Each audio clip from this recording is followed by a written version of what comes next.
Assalamualaikum warahmatullahi wabarakatuh. Kembali lagi bersama Ibu Nur Hasanah. Ya, sebelum kita mulai, apa kabar anak-anak Ibu semuanya? Semoga kita semuanya hari ini dalam keadaan sehat walafiat, sehingga kita dapat mengikuti pembelajaran hari ini dengan semangat dan fokus ya. Oke.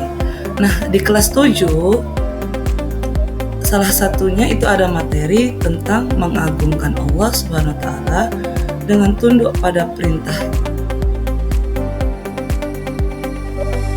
Mengagungkan Allah Subhanahu wa taala dengan tunduk pada perintahnya itu salah satunya dengan bentuk sujud. Sujud berasal dari bahasa Arab dari kata as-sujudu. Nah, kata sujud itu berarti membungkuk, merendahkan diri dan menyembah.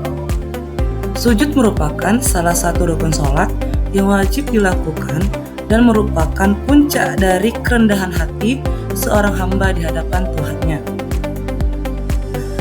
Intinya, sujud menggambarkan kepasrahan diri seorang hamba kepada Allah Subhanahu wa taala.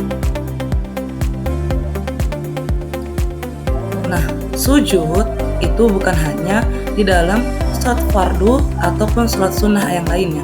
Ternyata sujud juga ada di luar sholat. Nah, berikut ini jenis-jenis sujud. Yang pertama ada sujud syukur, sujud sahwi, dan sujud tilawah.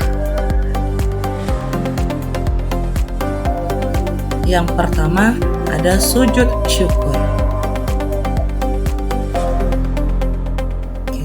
Adapun pengertian dari sujud syukur adalah sujud yang dilakukan sebagai bentuk rasa syukur kepada Allah atas nikmat yang diberikan atau terhindar dari musibah. Nah, hukum dari sujud syukur yaitu sunnah muakkad, yaitu sunnah yang sangat dianjurkan ketika mendapat kabar gembira, hadiah, ataupun kado. Adapun dalil tentang sunnah sujud syukur yaitu an Abi Bakratan annan Nabi sallallahu alaihi wasallam kana idza atahu amrun yasurruhu aw yusarra bihi kharran sajidan syukran lillahi tabarakallah wa ta'ala. Yang artinya dari Abu Bakar radhiyallahu an, Nabi sallallahu alaihi wasallam bersabda, apabila datang kepada baginda urusan yang menyenangkan atau diberi kabar gembira, baginda akan sujud syukur sebagai tanda syukur kepada Allah Subhanahu wa taala. Hadis riwayat Ibnu Majah. Adapun sebab-sebab sujud syukur, yang pertama menerima nikmat. Nah, menerima nikmat ini bisa berupa kabar baik, kemudian mendapatkan hadiah dan lain sebagainya. Yang kedua, sebab syukur yaitu ada terhindar dari musibah. Selamat dari bahaya atau musibah yang mengancam. Contohnya, ketika ada gempa bumi, nah kita dan keluarga kita selamat dari musibah gempa bumi tanpa kekurangan suatu hal. Dan yang ketiga yaitu sebab syukur adalah meraih keberhasilan. Berhasil mencapai sesuatu yang diimpikan, contohnya juara kelas atau menang perlombaan dan lain sebagainya. Adapun bacaan ketika melaksanakan sujud syukur yaitu subhanallah walhamdulillah wala ilaha illallah wallahu akbar wala haula wala quwata illa billah. Nah, selain itu juga bisa membaca doa ketika sujud dalam salat yaitu subhana rabbiyal a'la wa bihamdi sebanyak 3 kali. Kemudian ada sujud syahwi. Pengertian dan hukum sujud sahwi. Sujud sahwi adalah sujud yang dilakukan karena lupa atau ragu dalam salat. Hukumnya adalah sunnah, dilakukan untuk menyempurnakan kekurangan dalam salat. Sujud sahwi dilakukan sebelum salam atau sesudah salam pada akhir salat. Adapun sebab-sebab sujud sahwi yaitu yang pertama, lupa atau tidak melaksanakan salah satu rukun sholat, seperti melaksanakan sujud hanya satu kali saja. Kemudian sebab yang kedua yaitu ragu dalam jumlah rakaat sholat, seperti ragu-ragu sudah berapa kali sujud atau kurang dalam melaksanakan sujud dan menambah jumlah rakaat sholat. Kemudian sujud sahwi dilakukan juga ketika lupa mengerjakan tasyahud awal dan lupa membaca doa qunut. Dalil sujud sahwi yaitu artinya dari Abu Sa'id Al-Khudri, Nabi Shallallahu Alaihi Wasallam bersabda, apabila salah seorang dari kamu ragu dalam sholat, ia sudah mengerjakan 3 atau 4, maka hendaklah dihilangkan keraguan itu dan diteruskan sholatnya menurut yang diyakini. Kemudian hendaklah sujud 2 kali sebelum salam. Hadis riwayat Ahmad dari Muslim. Nah, adapun bacaan sujud sahwi yaitu subhana malayanamu walayashu sebanyak 3 kali. Kemudian sujud tilawah.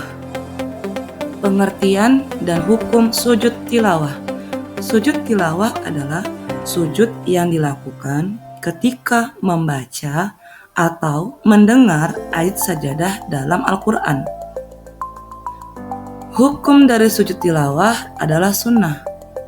Sunnah yang sangat dianjurkan untuk menghormati ayat-ayat Allah. Sujud tilawah dilakukan 1 kali sujud dengan membaca niat dan doa sujud tilawah.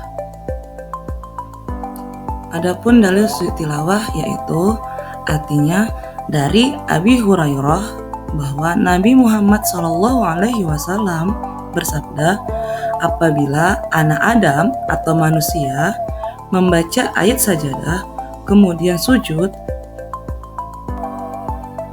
menghindarlah setan dan ia menangis seraya berkata, celakalah aku, anak Adam atau manusia, diperintah untuk sujud lantas ia sujud, maka baginya syurga, dan saya diperintah untuk sujud juga tetapi saya enggan atau tidak mau, maka bagi saya neraka. Hadis riwayat Muslim. Adapun doa ketika sujud tilawah yaitu sajada wajahiyya lillazi khalaqahu wa syaqqa sam'ahu wa basarahu bihaulihi wa quwwatihi fatabarakallahu ahsanul khaliqin. Nah, ayat sajadah itu terdapat di dalam Al-Quran. Biasanya ayat sajadah itu identik atau ditandai dengan kata sajadah, fasjudun, yasjudu, dan yang lainnya. Adapun di dalam Al-Quran itu terdiri dari 15 ayat sajadah. Yang pertama ada di dalam surah Al-A'raf ayat 206, surah Ar-Ra'd ayat 15, surah An-Nahl ayat 50, surah Al-Isra ayat 109, surah Al-Hajj ayat 16, surah Al-Hajj ayat 77, surah Al-Furqan ayat 90, surah An-Naml ayat 3, ayat 2, surah As-Sajadah ayat 15, surah Shad ayat 24, surah Fussilat ayat 38, surah An-Najm ayat 62, surah Al-Insyiqaq ayat 21, dan surah Al-Alaq ayat 19. Nah, berikut contoh ayat sajadah. Di sini ada 4 contoh dari surah Al-A'raf ayat 206, surah Al-Alaq ayat 19, surah Ar-Ra'd ayat 15, dan surah As-Sajadah ayat 15. Nah, di sini ada tulisan yang berwarna merah. Contoh di surah Al-Alaq ayat 9. Kalla la tuti'hu wasjud waqtarib. Nah, yasjudu itu merupakan ayat sajadah di mana ketika kita sudah mendengar kata yasjudu, nah kita disunahkan untuk melaksanakan sujud tilawah sembari membaca doa sujud tilawah yang tadi. Nah, adapun hikmah dari sujud syukur, sujud sahwi, dan sujud tilawah yaitu pelajaran berharga yang dapat dipetik dari ketiga sujud tersebut antara lain. Yang pertama, manusia tidak boleh sombong dan angkuh walaupun punya kelebihan. Yang kedua, memahami bahwa setiap orang pasti pernah berbuat salah. Apabila seseorang mengakui kesalahan dan minta maaf, maka kita hendaknya meminta maaf. Dan yang ketiga, manusia tempatnya salah dan dosa, sehingga kita melakukan kesalahan hendaknya segera meminta maaf. Baiklah anak-anak, itu saja pembelajaran kita tentang sujud syukur, sujud sahwi, dan sujud tilawah pada hari ini ya. Semoga kita dan anak-anak ibu dapat menerapkan dan dapat memahami mengenai pengertian, bacaan, sebab-sebab, dan cara sujud, syukur, sahwi, dan tilawah. Baiklah, sampai jumpa di materi berikutnya. Terima kasih.